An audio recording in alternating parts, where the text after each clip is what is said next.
Deuteronomy 23. If a man's private parts have been crushed or cut off, he cannot fully belong to the Lord's people. No one born outside of a legal marriage, or any of their descendants for 10 generations, can fully belong to the Lord's people. No Ammonites or Moabites, or any of their descendants for 10 generations, can become part of Israel, the Lord's people. This is because when you came out of Egypt, they refused to provide you with food and water. And besides, they hired Balaam to put a curse on you. But the Lord your God loves you, so he refused to listen to Balaam and turned Balaam's curse into a blessing. Don't even think of signing a peace treaty with Moab or Ammon. But Edomites are your relatives, and you lived as foreigners in the country of Egypt. Now you must be kind to Edomites and Egyptians, and let their great-grandchildren become part of Israel, the Lord's people. When you men go off to fight your enemies, make sure your camp is acceptable to the Lord.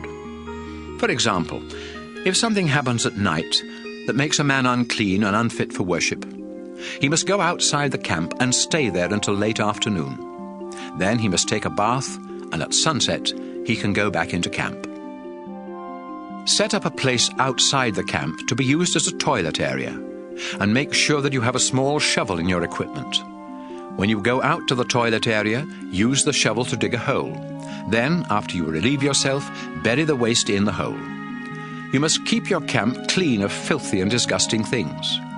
The Lord is always present in your camp, ready to rescue you and give you victory over your enemies. But if he sees something disgusting in your camp, he may turn around and leave. When runaway slaves from other countries come to Israel and ask for protection, you must not hand them back to their owners. Instead, you must let them choose which one of your towns they want to live in. Don't be cruel to runaway slaves. People of Israel, don't any of you ever be temple prostitutes. The Lord your God is disgusted with men and women who are prostitutes of any kind, and he will not accept a gift from them, even if it had been promised to him. When you lend money, food, or anything else to another Israelite, you are not allowed to charge interest. You can charge a foreigner interest, but if you charge other Israelites interest, the Lord your God will not let you be successful in the land you are about to take. People of Israel, if you make a sacred promise to give a gift to the Lord, then do it as soon as you can. If the Lord has to come looking for the gift you promised, you will be guilty of breaking that promise.